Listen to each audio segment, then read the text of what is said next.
So good afternoon, good morning, good evening, wherever you might be in the world. Thank you for joining us on this webinar this afternoon.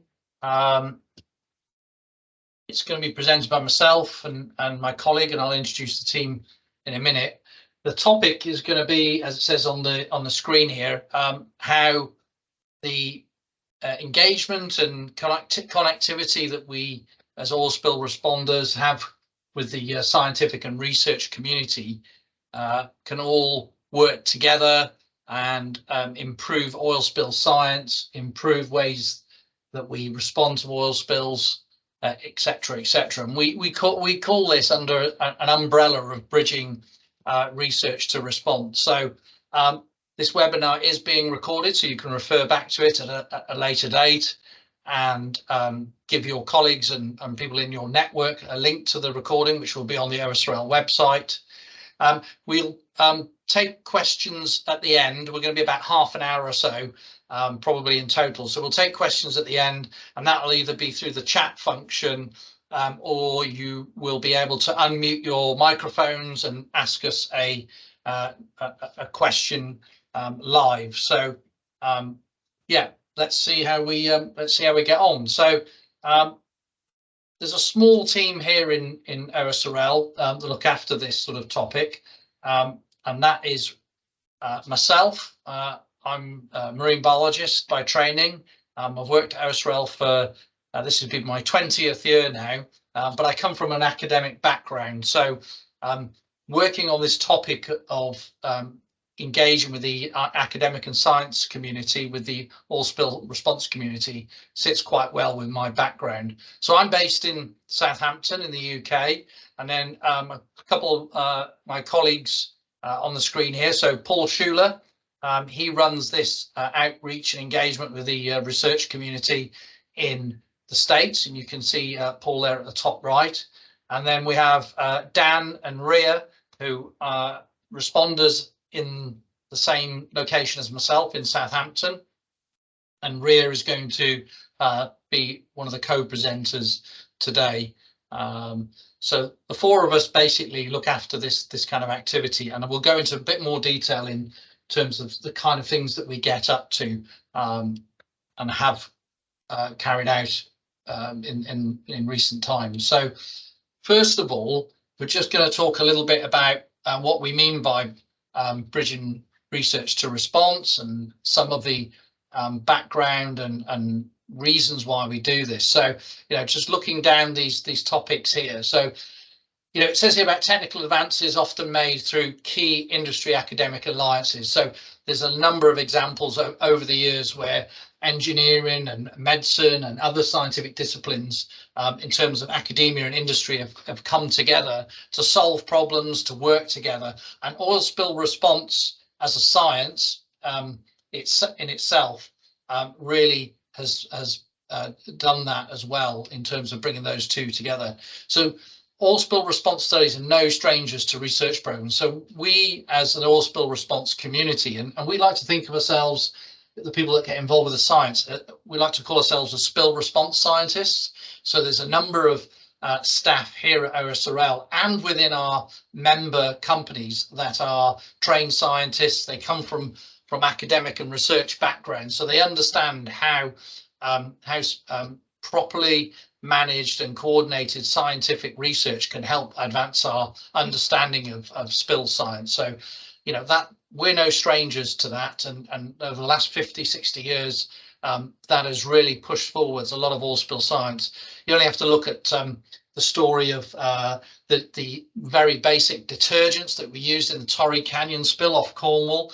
That kick-started a whole scientific research program into dispersants, and now we're culminating in sort of modern day type 3 type dispersants. So yeah, so the other thing that we look at is we like to engage with the scientific community, because sometimes in laboratory based research there might be a bias sort of focus into much detailed and much too much detailed aspects of an oil spill, which may have limited operational relevance, because the kind of things that that we as spill response scientists can bring to this whole program of spill response research is that, you know, we bring an operational relevance in terms of how can that science that's taking place and that research that's taking place in a laboratory environment or in a controlled environment,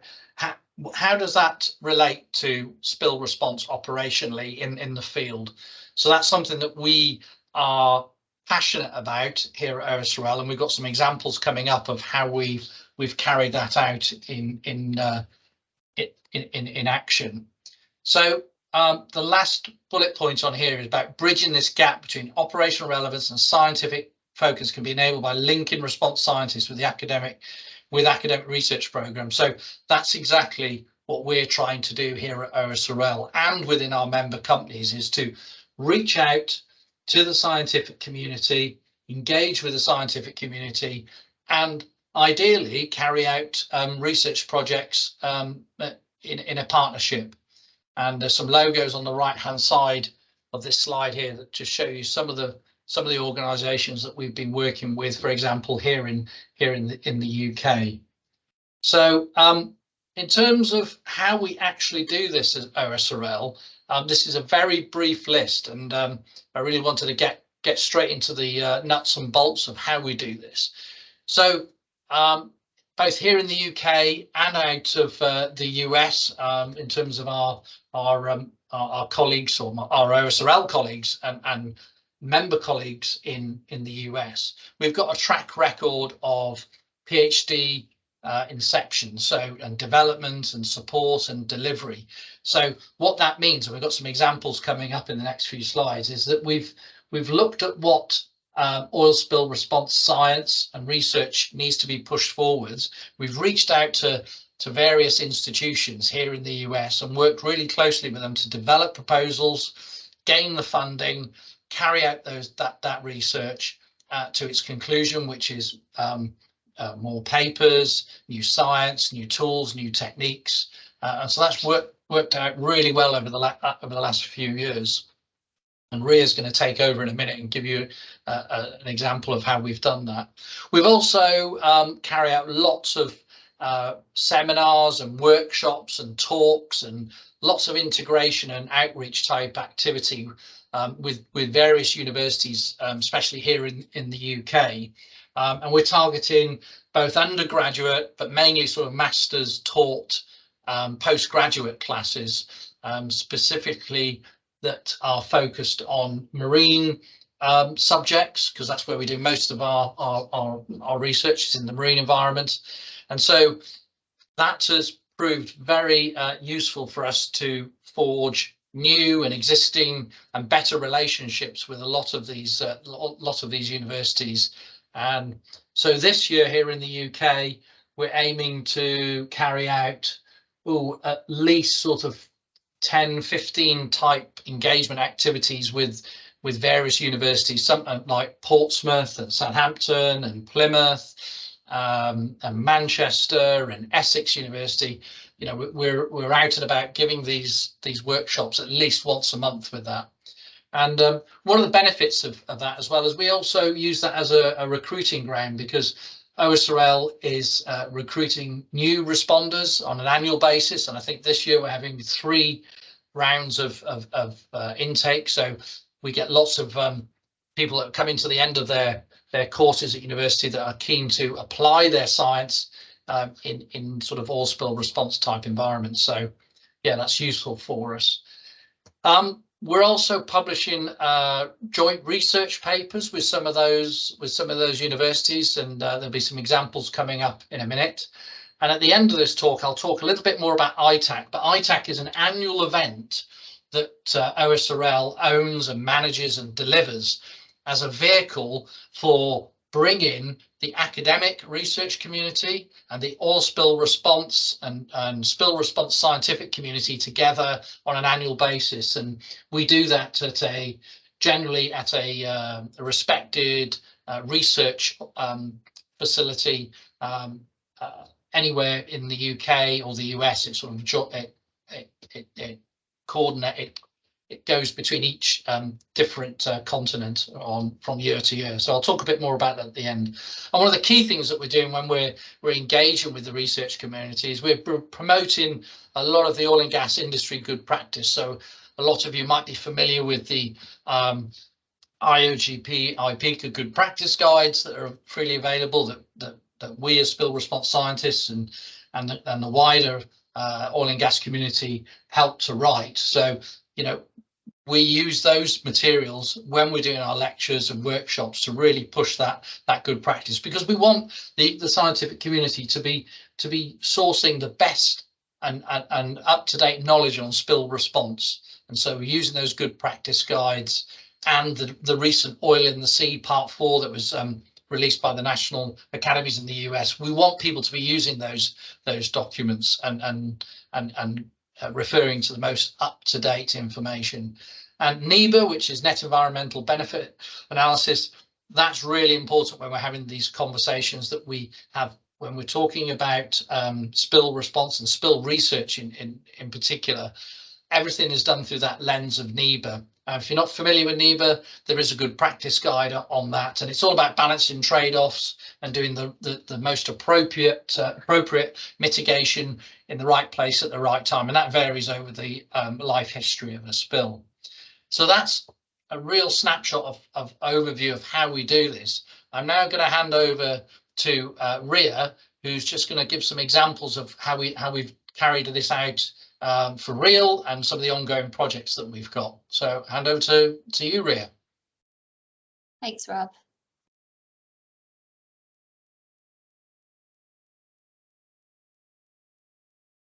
Yeah, so one of the projects that we've recently just finished actually was with the University of Exeter.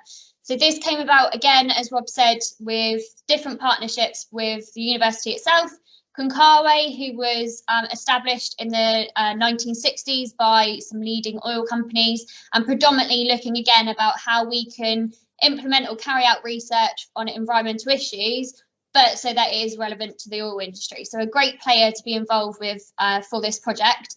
And obviously OSRL alongside that as well, bringing together this kind of connection between bridging that research to response. For this project, we also had an advisory group, so we had industry players or partners helping with that as well. So making sure that that project was staying on track, making sure that it was aligned to make sure that it was applicable for operational use at the end of this PhD. So this very much set out from an ecotoxicology research project, looking at biomarkers specifically in terms of those sensitivities to check for concentrations of PAHs, oil and dispersants in the environment. And the main output for this was through actually producing some bioassay tools for practical response. And as Rob just mentioned, to make sure that we're then using these biomarkers and these bioassay tools to inform us on whether we're making the right decisions in terms of NEBA-SEMA based decisions. So with this project, it was really good to get that research connected together. And we very much worked with the student as well. So Dr. Kat Calvin, as she is now, we worked alongside her. We very much were helping from that supervisory role as well as part of that project. And as part of her doctorate, she actually produced 2 papers during her PhD. And there's still some ongoing papers as well that she's working on, even post the research that she was doing as part of that. So Kat is a bit of a success story in terms of our venture of how we work with PhD students, and Kat is now working for BP as a ecotoxicologist. So that's a great news story in terms of OSRL and that involvement that we had with this project, so that someone is going into industry, has been aligned with that bridging of that research so that she can continue down that path, making really good further research projects that we can use within the field. The next project that we've got that's coming, that started last year, is with the University of Essex. So started last year, and this is now underway with the PhD student Jake Smallbone. So this actually started from the Gomery research, which Rob will go into a bit more detail later. And and it presented itself in the topic of marine oil snow. So quite a hot topic. Some of you may have come across that already in various different literature. But essentially, again, we did this collaboration between OSRL, the University of Essex, and other research personnel from industry and also just academic backgrounds. And we actually produced a review paper looking at the emphasis on the microbial community dynamics. So much more of a review paper of all of the literature that's very much varying in the opinions that they all had, bringing them back together. And this then springboarded the look of this UK funded PhD, which Jake is now undertaking. So again, very much the same as what we did with Exeter. We've got an industry advisory panel. So that includes us as OSRL, Dr. Roger Prince, Shell, Exxon, and some other industry members as well. So again, making sure that we're all aligned so that we can make sure that that research that is being carried out can then be applied in the field later on as we need to. Very much a very good university in terms of their oil biodegradation research as well, in terms of their expertise. So a really good draw upon the experts within academia as well as part of this project. And really good news, Jake's already got out to the industry community. He presented at Intersville last year as part of our outreach. So he actually did a talk on his first review paper as part of his initial PhD. So that is underway, and we look forward to working with the advisory group and Jake as part of this PhD project. We've then got NERC, so this is something that Rob actually sits on, so Natural Environment Research Council, or UKRI. So part of this, essentially NERC is a research council very much led within the UK in terms of public funding of money. And they invest £330 million per year in terms of research or postdoctoral training, but also making sure that there's innovation within industry and universities so that we can push research forward within the UK. We also sit on the NERC advisory network. So again, this is something that Rob is heavily involved with. So this advisory network actually is a pool of people, again, with diverse different perspectives or expertise within the industry or academia. And the purpose of the network of its own is to start developing new strategies, policies, plans, but again, to have that avenue of two-way dialogue. So making sure that the research and the user communities for business or industry are having those discussions and those topical back and forth conversations on how they can align in terms of future research projects. We've also got the ARES strategic board. So this is very much looking at it from perspective of that doctoral training partnership with ARES. And again, making sure that that's run with the aspect of policy and also strategic development, but making sure that the overall progress and the training and criteria that's set out by NERC, which overarches ARES itself, is monitored, and that we're actually going about that and going through the different opportunities or studentships that are coming about, so that NERC is then aligned together with that. And then finally, also the independent research impact advisory. So this is very much the purpose of, once someone has gone through a PhD, giving that mentorship, that coaching, that guidance of where potentially they could go after their research projects, whether it be, again, into industry, very much like Kat did, or whether they go into a business perspective, or continue down a post-doc route, so doing more research. But again, so that they've got that connection with research already, they've got that alignment of how they can then progress research further, so that it's of benefit to industry as well. In terms of myself, so I sit on the CTAC UK Council. So CTAC is a non-profit global organisation. There are various different branches globally under the same kind of remit. And the purpose of this, again, is to make sure that we've got alignments between business, government and academia. So in terms of the UK Council, we very much balance the membership to make sure that we promote that multidisciplinary research and also membership across the board in terms of those three different dynamics. Again, it just promotes the different perspectives from the different stakeholders that may be involved, so that we can make sure that we're all aligned of how we want to push research forward, and also have those discussions and where we can move into different hot topics or different ideas so that we can promote that research. So again, another positive for OSRL that we've got another person on one of these really key boards in terms of research. Another success thing that we're working on at the moment, this is quite recent and quite new. We have quite a lot of people within OSRL that have undertaken a crisis management master's at Portsmouth University, and from that we realised that actually as part of that master's course there could be a niche aspect to which we could actually apply a lot of our training, a lot of our expertise within oil spill response into the module. So we had some informal discussions with Portsmouth Uni, and they were very keen to hear how we could develop this, how we could move this project forward, along with, as Rob mentioned, the different lectures that we already do for the university. And we've actually formed a bit of a draft module, which will hopefully be accepted by the university and put under the 2023 intake. So that should be for September this year.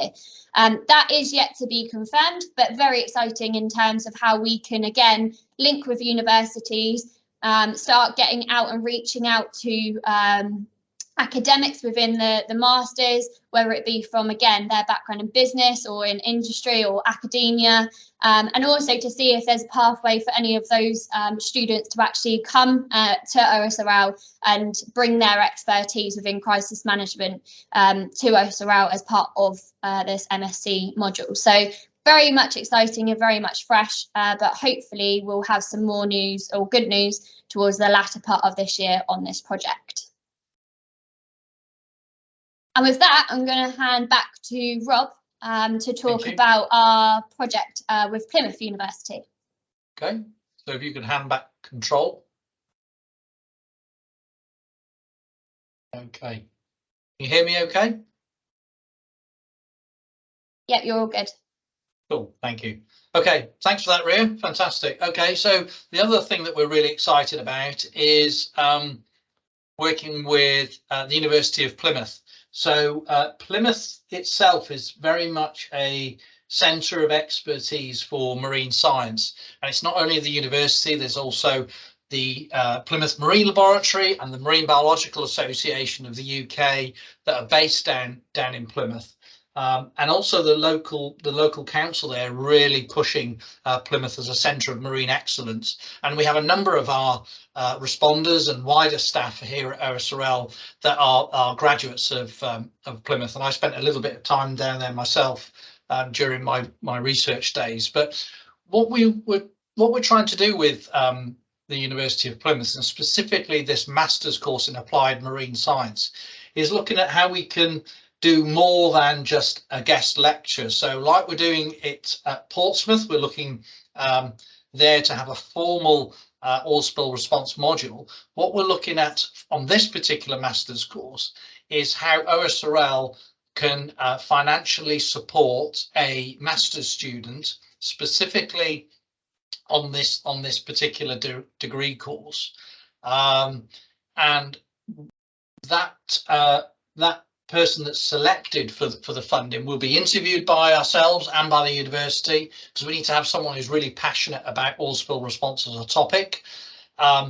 Their research project, which is what people have to do as part of a master's course. Master's courses are generally taught as in classroom and field work, but also the individual student has to do a research dissertation project. So we will insist and guide that is an oil spill response related topic. And who knows, they might become a future employee of OSRL in the future. So we are going to be funding the fees only for a student down at Plymouth, starting in September this year. So if you know anyone who would be interested in that, then they just need to look at the website on Plymouth University's web, and they'll find more information on there. about this. So yeah, we're really excited about that, and so is the university, as you can imagine. Okay, so moving on, if I can get this to move. Okay, so I'm just going to talk for the next 2 or 3 slides on some of the work that's been carried out from our Americas office, specifically under Paul Schuler's guidance. A lot of this work has been funded by heritage funding from CCA. CCA is a response organisation based in Fort Lauderdale that was owned by the oil industry, but then has come into the OSRL family recently. But there's some funding there that's been carried on. So Tropics is a long-established research project that kicked off in 1984, and basically it's one of the most comprehensive field experiments examining long-term impacts of oil and dispersed oil exposures in near-shore tropical marine environments. Now, I clearly don't have a lot of time to go into the specifics of this today, but there's a fantastic paper that Abby Reniger has lead authored, and it's in Marine Pollution Bulletin volume 181. So it's a recent issue, and it's a good example again how oil industry have worked with Nova Southeastern University, where Abby is, and Professor Dodge, and also Dr. Tony Knapp at Texas A&M. These individuals, alongside Paul Schuler, have been working on this for many years. So it's a really good long-term study that really feeds into NEBA in terms of net environmental benefit analysis, and it looks at both coral, mangrove and seagrass communities in terms of their impacts or relative impacts to do with oil and dispersed oil exposure. So really encourage you to go and have a look at that. And so we as the oil industry, if you like, have helped to fund some of that research and work very closely with the researchers, both in the field and wider. Some of the other work that we've been doing, again with Nova Southeastern University, based at their marine laboratory in Fort Lauderdale, probably only about less than 10 miles down the road from our Fort Lauderdale base. Again, with Dr. Abby Reniger in that lab, who's a coral biologist and an expert in coral reef biology.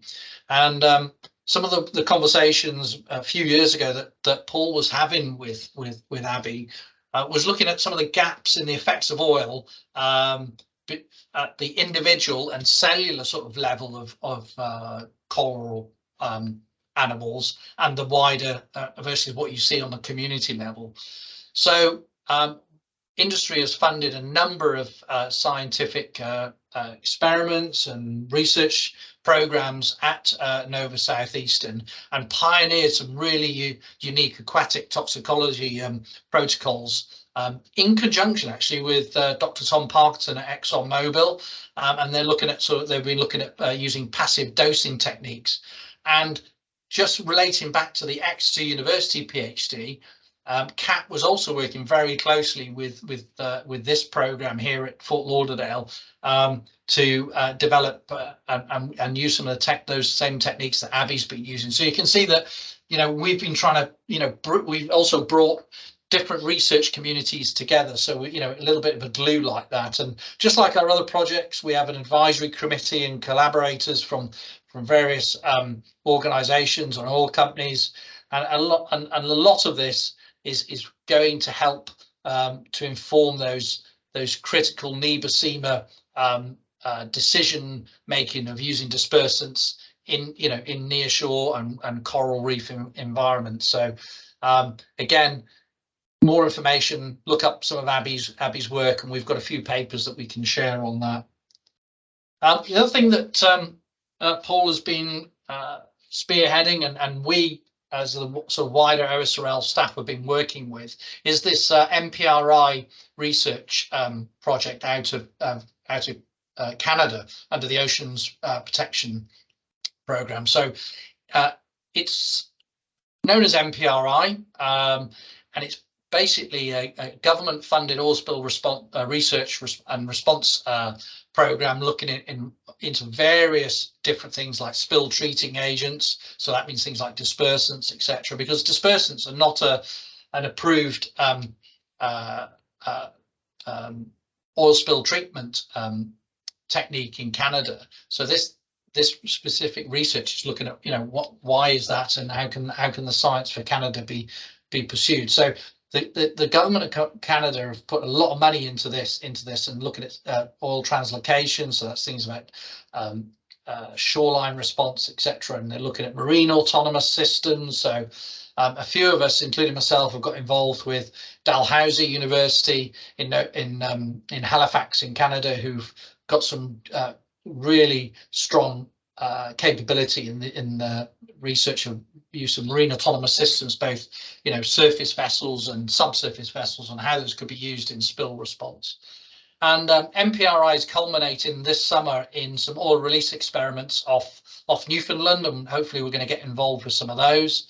And the government of Canada just released MPRI 2.0, so the second phase of funding for this. And so OSRL has been providing some letters of support, and we give our time in kind to some of these proposals. So yeah, and then some of the spin-off work that we've had from this engagement is I've been working with the Huntsman Marine Science Centre in Canada on some seaweed toxicity protocols, and that's some of the work that I did 20-30 years ago with my PhD. So I'm bringing some of that research that I did back then to some of the new science and new research that's been carried out by Huntsman. So yeah, that's been really enjoyable. So yeah, this big Canadian research project is really something that OSRL have got their teeth in and really engaged with over the last few years, and will continue going forwards.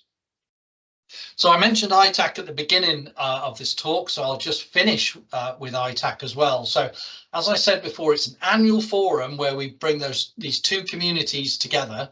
It's been going for many years now, but it's actually now morphed into where we're bringing those two communities together to understand more about where we're coming from as two communities, improve our science-based decision making, talk about and promote relevant oil spill research. This is what we're really keen on, and that's why when I just talked on the last slide about MPRI. So the Canadian government and Department of Fisheries and Ocean are really keen on having oil spill responders and spill response scientists as part of that project, because we bring that operational realism.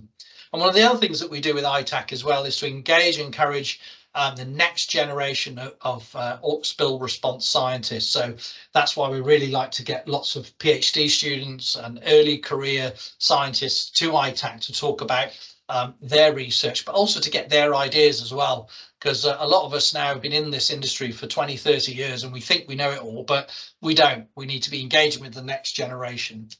So ITAC, little snapshot here of the last sort of 10-12 years. You can see the kind of locations that it's been at in terms of Woods Hole and Plymouth Marine Laboratory and the NOC, and then in 2021 we had to do that virtually because of COVID.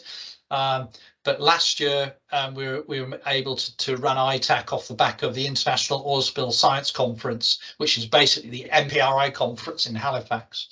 And then this year it's looking like ITAC 2023 will be run once again at the National Oceanography Centre here in Southampton, and that's going to be October the 24th to the 26th. So please look at the events page on the OSRL website.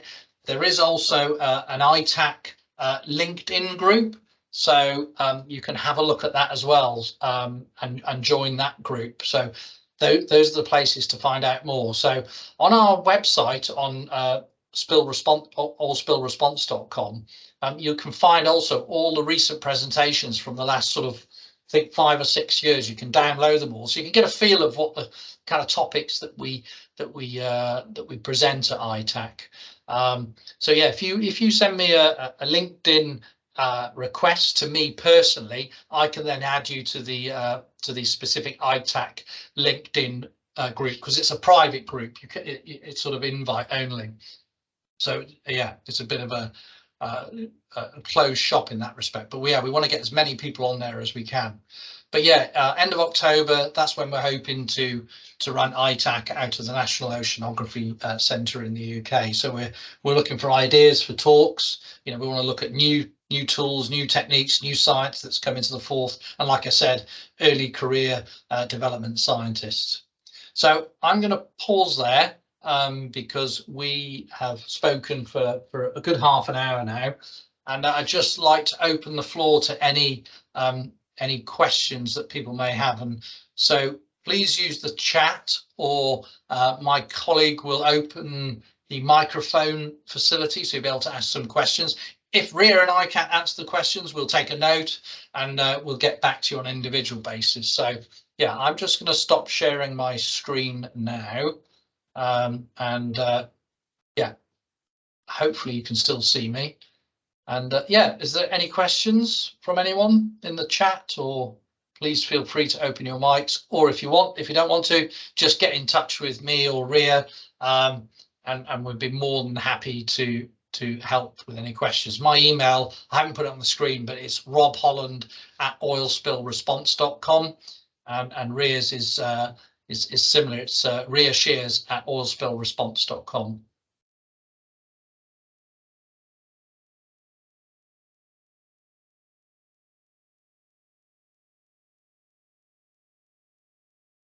So I think everyone's been a bit shy. Okay. Well, okay, no questions. That's great. That makes our life a lot easier. But as I said, the offer's there. Please get in touch. We've not covered everything that we do in the sort of bridging research to response activity. There's a lot more that we do, but we feel, you know, as a company, me personally, and I know Ria, we're very passionate about engaging with the research community, and we feel it's really important that we bring that stakeholder community along with us on this oil spill response science journey. So yeah, if not, I'm just going to leave it there and see if Ria has any closing remarks. No, just thank you all for taking the time to join today. And as Rob said, if you need to reach out to us, then more than happy to engage with you afterwards. But yeah, thank you for your time, and hopefully speak to you at some point soon. Yeah, thanks, Ria. Thank you. Bye.